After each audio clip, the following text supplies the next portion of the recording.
Get ready for trending news and entertainment. This is Daily Flash with your hosts, Andrea Jackson and Mitch English. The fun starts right now. This is Daily Flash, trending news and entertainment. Hi, everyone. I'm Andrea Jackson. She is, and I love that fact. I'm Mitch English. Welcome to Daily Flash. Today's trends, tomorrow's talk. So glad to have you here, man. We are ready. We are ready for this Tuesday. We got a very special guest in our flashback room, Big Daddy James. Good morning. Hey, who you got with you? Good morning. Hey, man, I got Mama D. She's Mama known D. throughout the world as Mama D, okay? Mama D, Mama and D. what better way to honor your mother than to have her read off the question of the day? Go ahead, Mom. Daily Flash question of the day. What small purchase recently made you really happy? I have no answer to that because I've made many purchases for my children, but, hey, Matt, tell them where to go if they're going to leave a comment. I love Mama D. We go see so many movies together. Yeah. She's like my best friend when we go there. and we eat out of the popcorn bucket together. Love it. You can head to our website, dailyflashshow.com. You can send us your response to that question at flash@dailyflashshow.com. And like, subscribe, and do all that fun stuff on our social medias. Mine, I bought a pair of shoes. Wow, surprise. They weren't cheap, Shocker. but they were good ones. And what was different about these shoes, Maddie? They were red instead of the white ones. Yeah, Okay. that was the only You difference. need red shoes for I need the red version of the Jordan 12s that I already have. Do you have a separate room for all He's these got shoes? to. You got to, man. I've got a closet. You've seen It's it. called Foot Locker. And I work there. That's where you got most of them. Okay. I bought, because, I do a radio show, national radio show, and I'm here in Orlando, and the show's based out of Nashville, and I've got a new camera. And so they could see me, and now this camera follows me around because y'all know I move around a lot. A lot. This camera will follow me anywhere I go and zoom in, and then if there's things behind me I don't want it to see, I could block it off to where they don't. So that is my latest big. So the pizza that you hide from your wife. So if the wife ever calls, I could say, mark off this area. Don't let her see the pizza sitting right over here. Jackson, you buy anything? Yeah, I would have to say a Starbucks Nitro Cold Brew. It's a little sweet. Yes, just makes my day. It is good. I like that. Yeah. I think food should be excluded, but that's Jackson loves the little things in I life. do. Who, by the way, has the coolest vehicle in the parking lot With right 9 now. million buttons. 9 million buttons. I thought I was waiting for you to go. My vehicle. I don't want to say Well, what kind that it is is, true, but yeah. it is a really cool. It's fun. I love it. I love driving. I love it even more. Super, super fun. And what was crazy about it is I had found out the history behind that company, and then not even 2 days later, I go, Jackson's driving one of those. Oh, really? Yeah, and so I knew all about it, about the I guy. didn't know about this. And so I was like, I can't believe it. You got one of these? Yeah. So, anyway. Yeah, they're super fun. I love it. You're going to have to drive me around sometime. Yeah, absolutely. And what's funny is if you saw F1 the movie, one of those race cars is sponsored by that company. Oh, is that right? Which I was like, oh, wait a second. Yeah, so that was kind of neat. Okay, Yeah. cool. Anyway, so I guess the small purchases, it sort of depends, but I appreciate the fact that you like the small things Yeah, like that. That's small cool. indulgences. It's a lot cheaper than the webcam that I Yeah, that is true. That is true. One big purchase that Americans are souring on, they are going cold on college degrees, believe it or not. Hey, okay. Yeah. I can see this. Gen Z now being called the tool belt generation for their interest in Good. technical colleges and vocational programs. 75% of registered voters say that a 4-year college degree is no longer worth the cost. And this is according to a new poll from NBC. It's a major drop in sentiment over the last decade. Just 33% agree a college degree is still worth the cost, while 63% agree it's not worth the time and effort because it does not provide any job skills. More interest in tech colleges and 2-year vocational programs. Most everyone agrees the rising cost is the reason why it is no longer a real option. No, it's true. You're right. Yeah, plus it leaves college grads deeply in debt with no immediate way to pay off their student loans. Now, according to Glassdoor, some tech school grads can earn between $100,000 and $185,000 a year after a 2-year program. And I want to say that's right now. Yeah, yes. Now wait until the demand is, because AI is not going to get that whatever stuck in your toilet out. Exactly. And I'm actually, I think this is great I news, do too. man. I think it's awesome. Because, we talk about, first off, my thing, and you've heard me say it on the show, is when the mushroom people take over and the zombies are here, it doesn't matter if I have a degree in finance, all right? It ain't going to matter.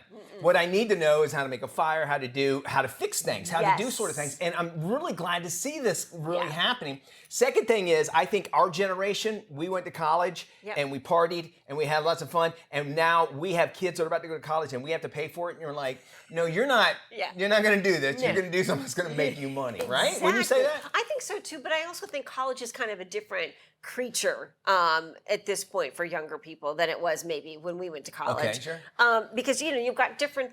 Instead of a focus on business school or finance or economics, you've got gender studies in Zimbabwe and literature that Taylor Swift story. Taylor Swift, Taylor Swift, and not to say that those aren't fun classes to have as a novelty item, but you're talking about people who are getting degrees in this, and I'm sorry, but I don't see a huge line of work for you once you graduate with a $300,000 student loan bill that you've got to start figuring out how to pay off. And I know so many people who've decided to go this tech school route. They're like, look, I'm going to go to tech school, learn a vocation, start working, make some money, and then if I decide I want to go back and get a 4-year degree, I'll do that and I'll have the money to do it. My career kind of went that way. I was a weather anchor first, and I go, hey, I kind of like this. I was in a real small town market, and then I went to college afterwards. But prior to that, I had no idea. I was like, I just want to be on radio and TV. I didn't know how. But that was the plan that I had moved through. It's interesting, though, that people do have degrees, which by all means, if you have a degree, you are learning something. Yes. Just use that somewhere else in your life somehow, you know? Now, let me tell you guys this. I went to the University of Central Florida for a communications degree. Guess where I ended up interning?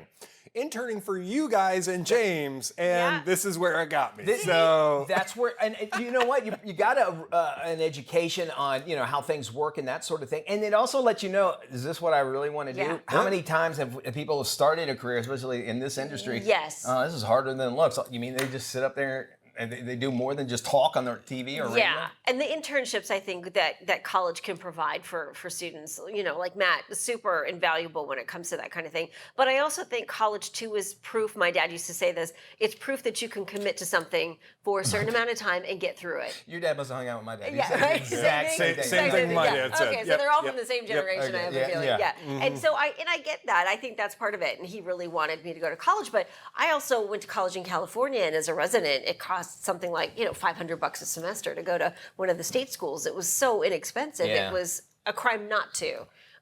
Let's go to James. He's got something that James, he college wants to did it help you out, bud? about. Man, college helped me out, but it helped me out in other industries, right? I didn't go to You Can't Finish. I actually went to Central Michigan University, and sorry, I'm sorry, you went to Central Michigan. That's right, Central Michigan University, CMU. But like I was saying, I'm hoping like parents really show their children this, because once you go to school, you do like Andrea said, it's a way to prove that you can do something consistently. Wherever job you land, they're going to teach you something completely different. Yeah, So, you're right. you're just going to on-the-job training. That's what you're going to need, but that degree does help.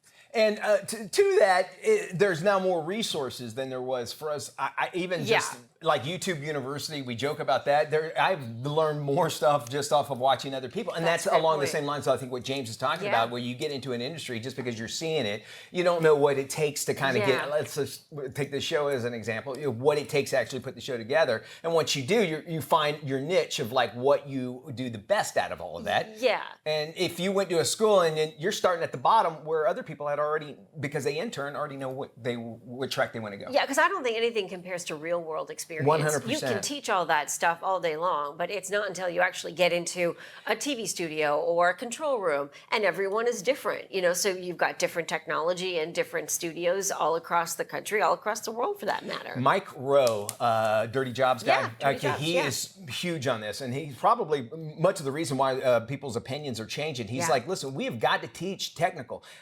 things.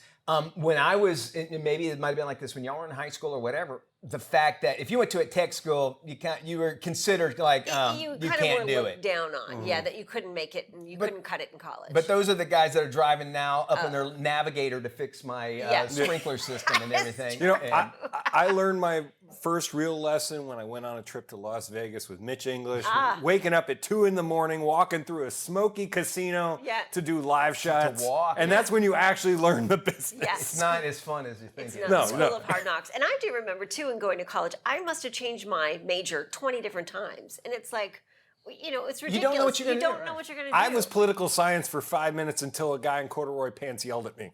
Then I was done. You didn't hear him coming? Those pants?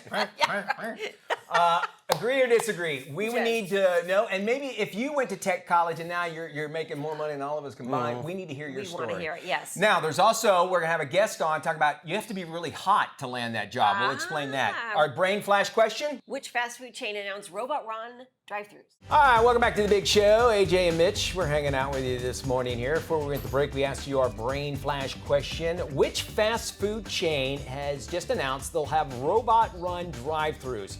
Robot run drive-thrus. There'll be nobody in there. The robots will take over. Believe it or not, Wendy's.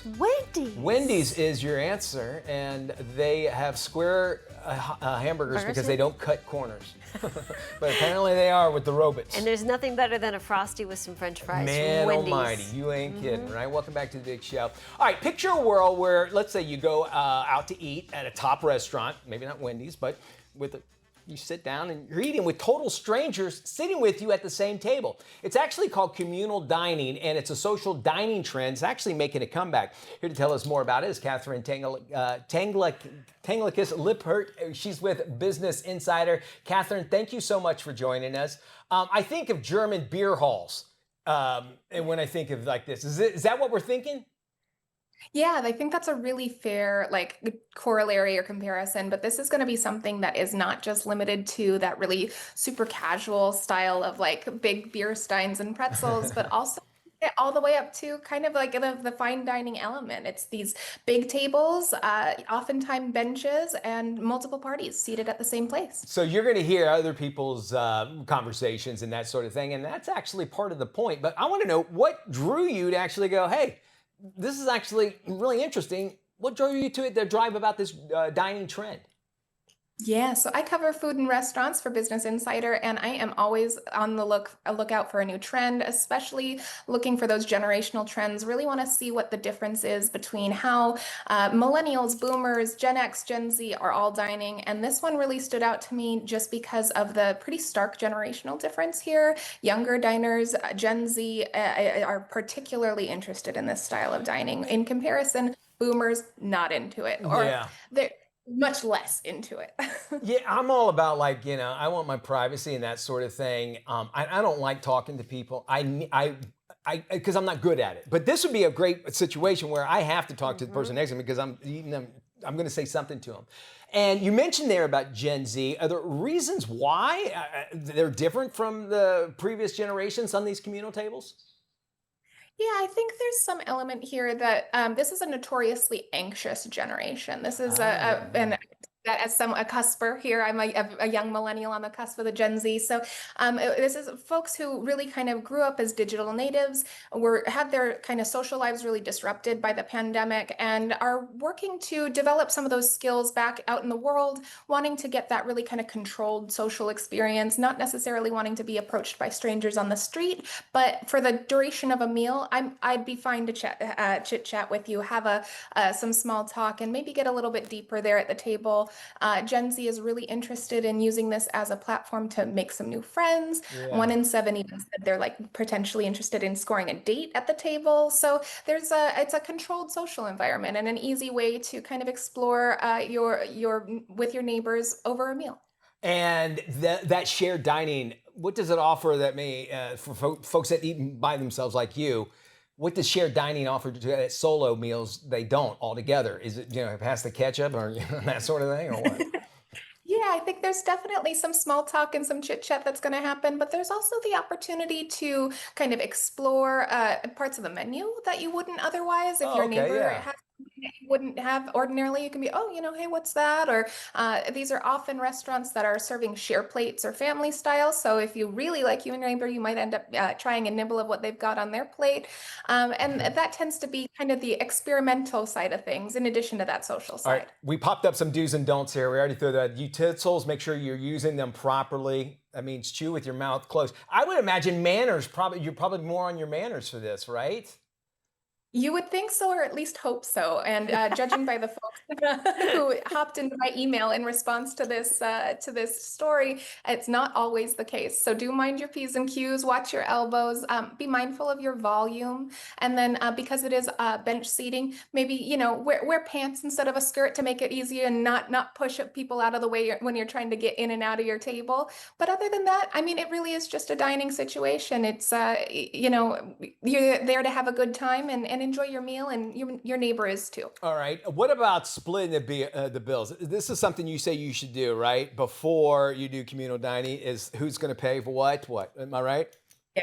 Definitely have that conversation with your table where possible, especially because communal dining for your server in particular can be a little bit confusing. There's a lot of heads. So have that conversation, decide who's going to foot the bill or how you're going to split it, and get that done up front so you're not scrambling at the end. And not one of these too. Can I have that? Reach, right? You don't want one of those. And what about, hey, that's delicious. I mean, here's the thing. You're very close to other people. I would imagine your manners are going to be a little bit more.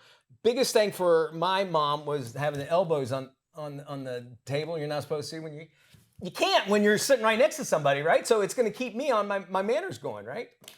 That's exactly right. And I mean, things like if you are ordering spaghetti, I would say maybe try not to slurp it as much so you're not knocking sauce into the next next diner, or cracking your Red Lobster style Mariner's boil, that kind of thing. So yeah, I think it's just a social, it's a test of your social graces. All right, we're going to go through really quick some of the dining don'ts. First off, eat or lick your fingers. This is actually at any table, communal or not, right? Don't reach over the other person, which we said. Don't lick your fingers and that sort of thing. Which, there's somebody going to do that. So you know wrong. that, right? Yes. And you have to have it be avoided. How do restaurants adapt to the new demand? Is it going to maybe like communal dining sections of restaurants? Have you seen that, or is that something they're talking about? Definitely. So some restaurateurs out of Chicago, some here in California are doing that kind of split restaurant style. So there are going to be some individual tables and then some larger tables on other segments. I've personally dined this way at a location here in Southern California, and it can be totally enjoyable, and it totally depends on how the restaurant kind of manages the crowds. It does tend to be something that they're going to split up fairly evenly, because not everybody's interested in this style of dining. Thank you so much for joining us. You can sit next to me anytime you like. We'll have dinner together. Go to our website, find out more.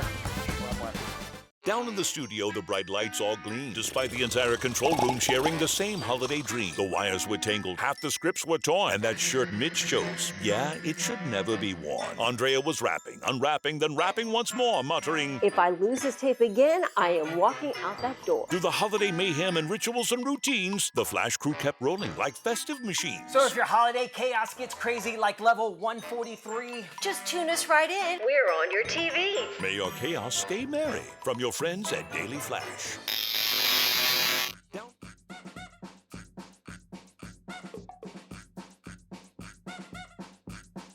Hey there, welcome back to Daily Flash. I am Matt Doolittle. You know what's funny about that Christmas promo is Mitch actually owns that shirt. Well, it's time for Furry Friends. Now, I love me a good raccoon story.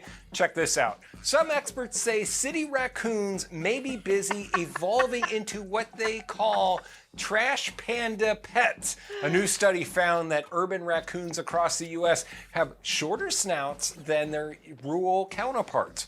This physical change could be a sign that city raccoons are becoming more domesticated. Researchers say more people are tolerating their behavior as long as they dig into our trash cans for food. Look, guys, we need a Daily Flash raccoon. I am You have emphasizing one? it. We'll get it sponsored. okay. Right, James? We're I love getting them. a I Daily think they're Flash so raccoon. darn cute. Will, our floor director, did you know your parents had a pet raccoon, right? Yeah. Horrible idea, right? Terrible. They got the thumbs. The problem is the What thumbs. did they do? It would use the dog's water Use the water dishes from the dog as a toilet. All right, maybe we'll second guess that Daily Flash. They break things too, Maddie. So I don't think. And bite people. And bite people. Okay. And isn't it so true it's that all basically raccoons like- have rabies? I've always No. said that's Not true. Okay. Well, it's like James's mom on our stairs. Yeah, exactly. And to be known as a rock star in any world is pretty awesome, but when you're a lemur, it's kind of a different story and a status. A greater bamboo lemur named Orsa just arrived at the Jersey Zoo. It's one of only 10 parks in the world to house this critically endangered lemur.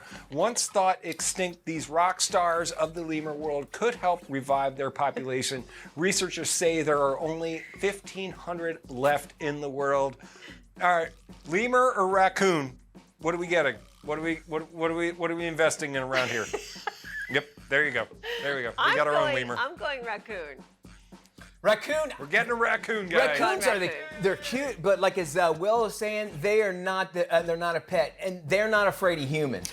But they can't be domesticated because there was a lady on recently who had a pet raccoon and the thing was like a cat or a dog and it just it was more civilized than Will's parents' raccoon. I had a raccoon try to steal my Red Lobster dinner one night, and I just threw it at it and said that's enough because it was coming at it. That's probably a smart thing to do. Would you rather see a raccoon or a rat?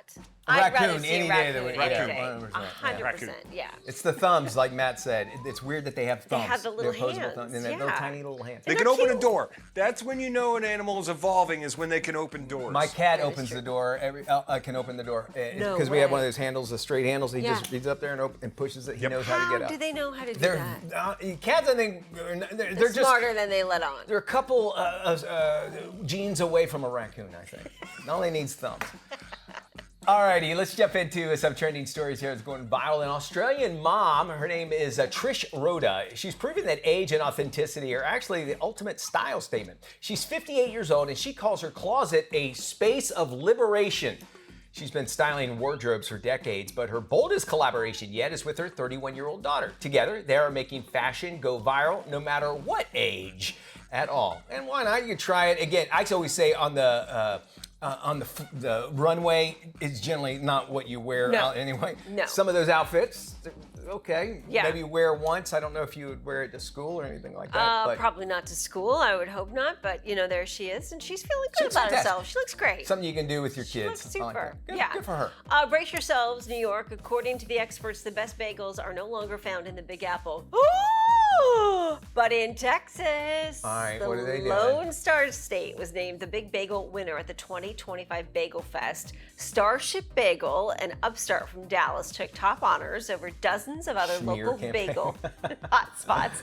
Bagel Fest began in 2019 as a small gathering with about 300 fans and a handful of vendors. And we say, oh, New York has the best because there's so many vendors, and it's not necessarily that, it's the water. The water. And you'll see around the country people say, bagels made from New York's own water. And we're not talking like water where they purify. We're talking about faucet water, straight out of the tap. Same with And- their pizza crust. The You're pizza right. crust and the bagels have a distinct, delicious taste to them. And to New York only, I think they add chemicals to the water. I'm sure they are. How could they not? It's still New good York. no matter what. We've got more entertainment news and everything in between. It's coming your way right here on Daily Flash. Don't you go anywhere. We love having you around.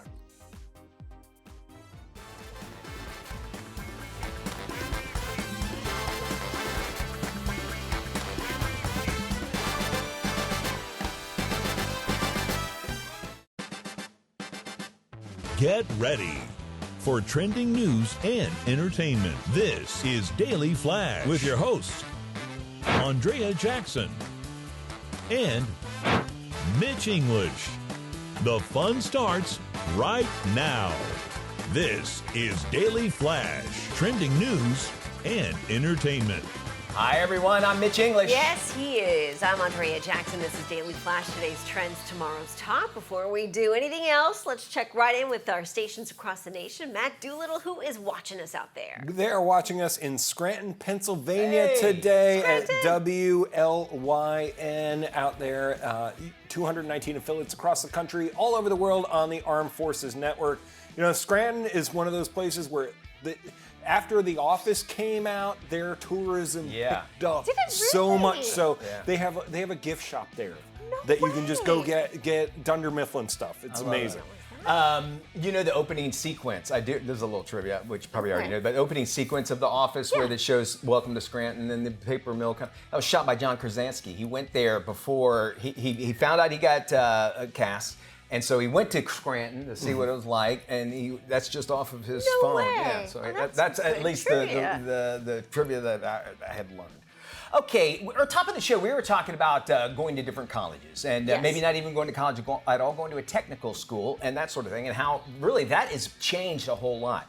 And now young workers are actually starting to see some of their paychecks go and grow and grow and get higher and higher. There's different cities around the country that are actually boosting, kind of paying more for younger employees. Generally, when you go to something, you start off, you're new to a job or whatever. Entry-level position, It's not going to pay entry-level that much. pay. And if you're looking for money only, by the way,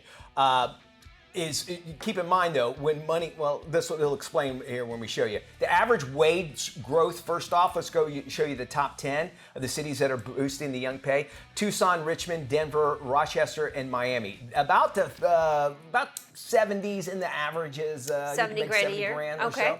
But then as we go down into the top 5, we start off in Austin, Texas, where they're seeing a 5.2% wage growth. So getting more money. There So was a many people giant- are moving to Austin. Yeah, there was a giant migration after COVID for everybody to go there. To head there, And it's a fun city. Austin, South by Southwest, I understand, is incredible. Charleston, South Carolina comes in at number 4, a 5.3 wage growth. Your average salary there will start around $59,000. Okay. And that ain't bad. Not at all. So keep that for Charleston. Yeah, for Right? Charleston. Then we move into Orlando, Florida, where they are actually seeing a 5.4% wage growth, and the average is about almost $56,000 for average salary. The problem here, though, what we can at least speak to with Orlando, is that you have a lot of part-time employees because they work at these theme parks and that sort of thing, or seasonal as well. And rent is very Cost of expensive. living. Yeah, that has to be factored You in. have to figure that even though you might be making more money, that's not always great for a city because then the cost of living goes up. We do have the benefit of no state income tax here, as does Texas, so that's a bonus. If you are wanting to move out west, Boise, Idaho is seeing a 5.5% wage growth. You'll make about a little over about $61,000. And the number one city that's boosting young pay Really? is Provo, Utah. 7% annual wage growth since 2020. Average salary there is $61,000. And that is a lot of tech companies going there. The matter of fact, you drive through, you go through I-10 through from Salt Lake down to Provo. You'll see all these buildings of these weird. They have the signs up at the top, the weirdest names. Because if you have a tech company, you have to have a weird name, course you do, right? yeah. And a lot of are moving out there. The reason why is first they have a lot of you could speak several different languages because you have a lot of missionaries coming back. Multilingual, yeah. Multilingual, thank you, that's what I was looking for. And the fact that also you have a high percentage amount of graduates that have degrees and that sort of thing. Yep. So the source is able there. But it is expensive, it's getting more and more expensive to move to Utah because of those things. And so you might be making more money, but you're probably going to be living just the same as you would have if you moved to South Dakota or whatever, making less money, as far as your house goes. Well, I think a lot of states are feeling the California exodus because so many people are leaving California in droves. A bunch of them, as Matt mentioned, moved to Austin early on, and I think Utah, Colorado, New Mexico, Arizona. Utah specifically has seen a huge population boost from a big folks tech. leaving California. Which makes sense because you just jump in the mountains, really. Yeah. It's not very far away. And whereas moving companies from one side of the country to another thing. All right, we got LLS coming up a little bit later here on Daily Flash.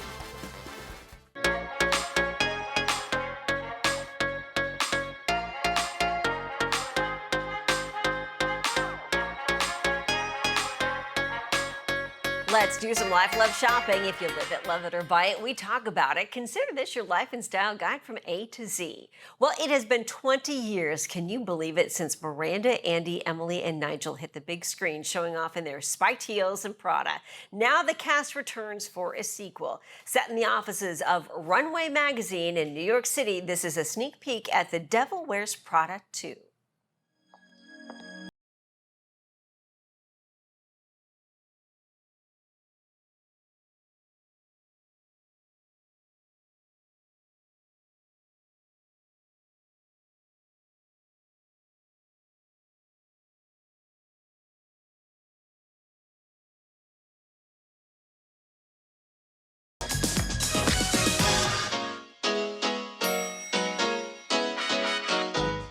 Miranda? Took you long enough.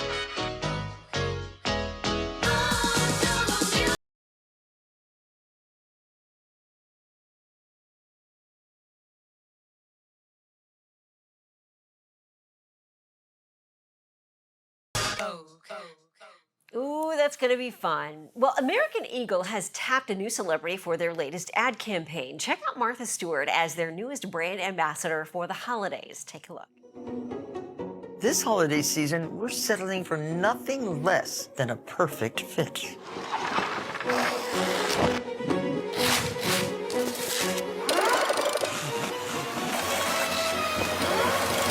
There, seamless. This gift is giving. Giving generously during the holiday season is one of my greatest joys.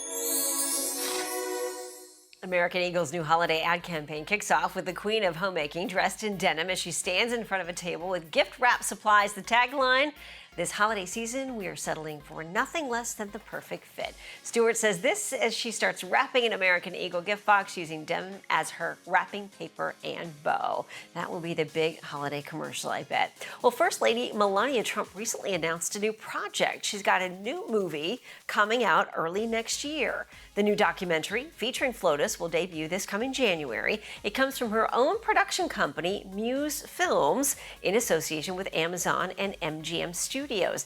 Now, according to the New York Post, $40 million was spent on this project. The doc promises a backstage pass, so to speak, into Melania's private life as she juggles family and politics 20 days leading up to her husband's 2025 presidential inauguration.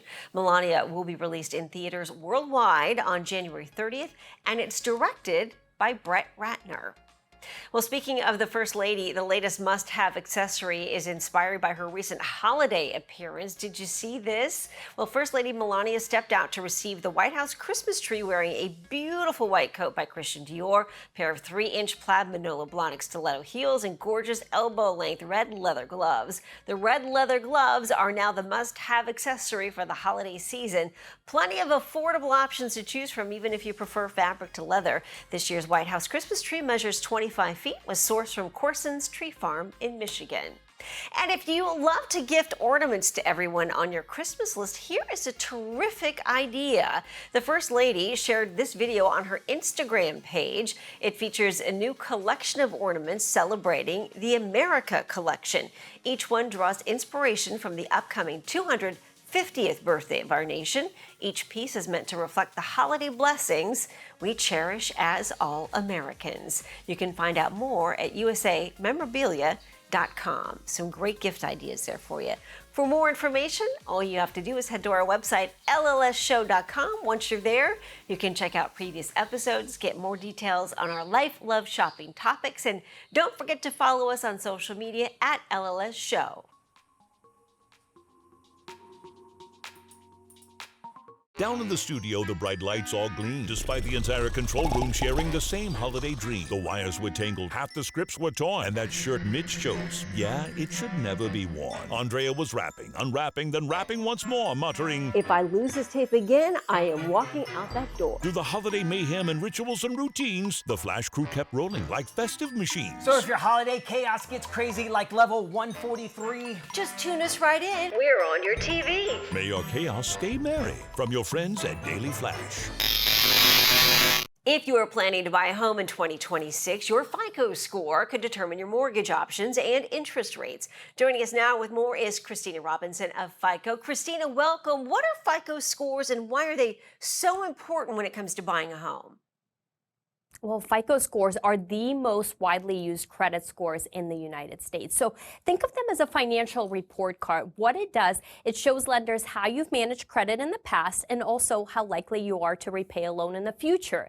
When it comes to mortgage specifically, it helps lenders figure out, do you qualify for that mortgage, and also what interest rates you might get on that loan. So sometimes and most times, the higher the FICO score, the better the loan term. So obviously a win-win there for consumers. And Christina, what steps can potential home buyers take to improve their scores? Well, knowing your FICO score, main step one, check it for free at myfico.com/free. But then start making those payments on time. Set an alert.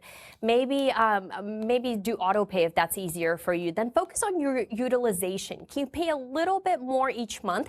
Because taking those balances down really adds up. And also, don't take on new credit unless you need it, because that can temporarily impact your FICO score negatively. Christina, great information, great advice. For more information and to check your FICO score, please visit fico.com. All right, moving right along. It looks like the Dallas Cowboys and the Salvation Army teamed up again for the 29th year to kick off the annual Red Kettle campaign. You saw it at the game. Here with more is National Commander with the Salvation Army, Commissioner Merle Heatwell. He's as well as the President and General Manager of the Dallas Cowboys, Mr. Jerry Jones, and the co-owner and Chief Brand Officer for the Dallas Cowboys, Charlotte Jones. Start off with you, Commissioner. What is that Red Kettle campaign we need to know about? The Red Kettle campaign is the way that we can share the message of hope throughout this country. And we're so grateful for the partnership that we have with the Dallas Cowboys. And over the last 29 years, the Cowboys and the Jones family have helped us to raise over $3 billion. All right, well, Mr. Jones, why is that Red Kettle campaign so important, not only to you, but your entire family? Well, number one, it's important to us because it's important really to the NFL. This gives our sport, the NFL, a chance to take Thanksgiving Day, that's going to over 50 million people, and basically go right to the most efficient organization we can be with, and that is the Red Kettle.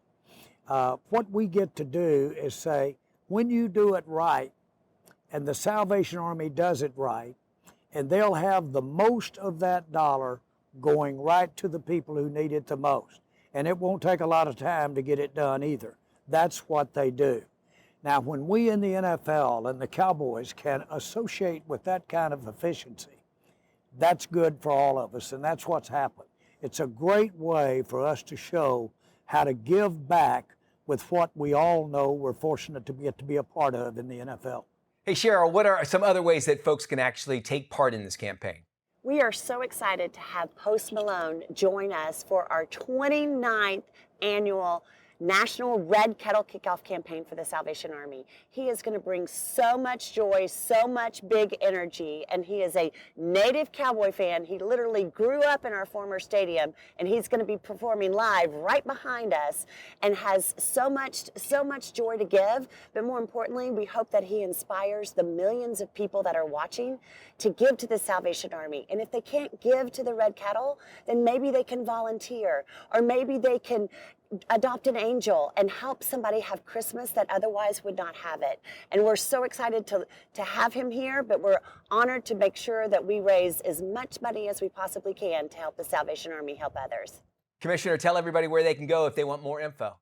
They can go to our website at salvationarmyusa.org. They can give a donation there. They can find out about volunteer opportunities, or if they're in need, that they can find the local Salvation Army Center. We have 7,500 centers across the country, and we want to be able to respond and share the joy of Christmas with those that need our assistance this year. Thank you all for joining us. We'll make sure we post this on our website, dailyflashshow.com/FMI. There is a new age way to change a newborn's diaper. One expert believes that parents should ask their babies permission before changing their diapers.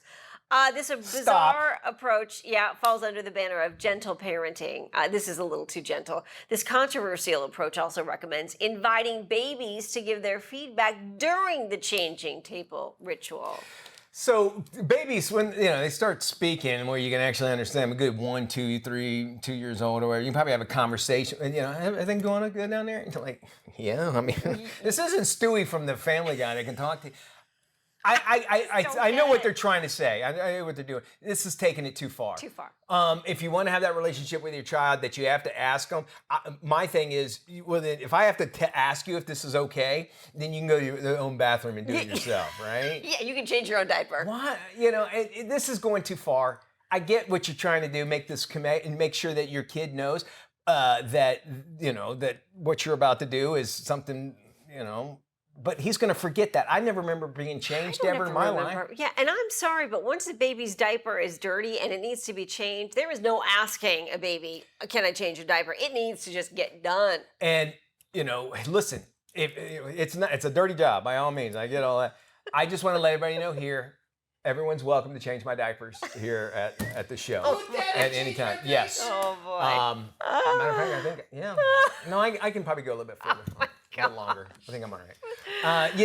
Do you see what they're trying to do, though? Have we lost our minds, though? Because we're getting to a point where this is just so bizarre and off the handle. Like, it is beyond common sense. And I think that's their whole point. Let's make it as ridiculous as possible and force people to think about this stuff. And then when it gets older, like, well, you know what? I always asked you if I could change your diaper. And the kid's going to go, what are you What are you talking about, you weird mom? Yeah. You wipe crap out of my cheeks. What's going on? Hey, we're going to be doing that with me right after the break.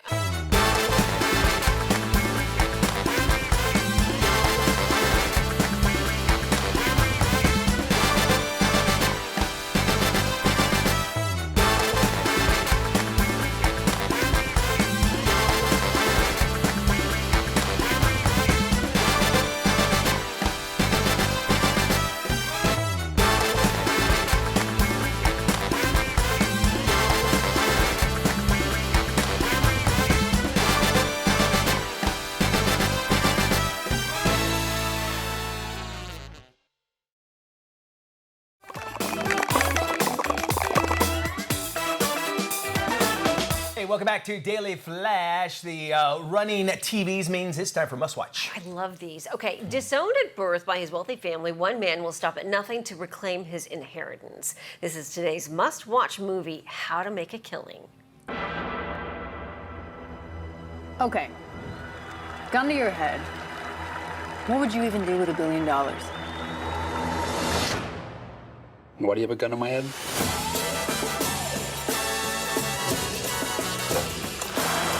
Since the day I was born, my mother told me we were different. Yes, she had been disowned by her family, but someday I would become the sole heir, the real estate, planes, an island or two. Beckett, no way. So are you living in the city now? Yeah, I do. A little outside of it. Whatever happened to the Redfellow family fortune? I'll inherit it. Someday. Well, call me when you've killed them all.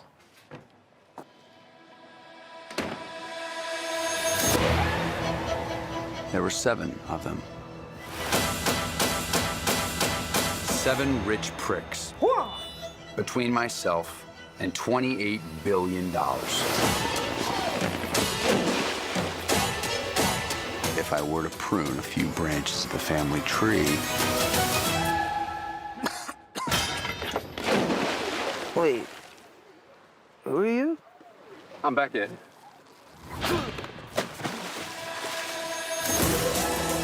Two calls, 2 emails. Been occupied. With what? Occupations. Been working your way up the financial ladder. Filthy business, though. Hope this isn't a bad time. We had an agreement. You don't get out of here until you come clean. Have you heard about the Redfellows? What about them? I wonder who's next. If I were you, I might be nervous. Until then, I'm sure you'll make a killing.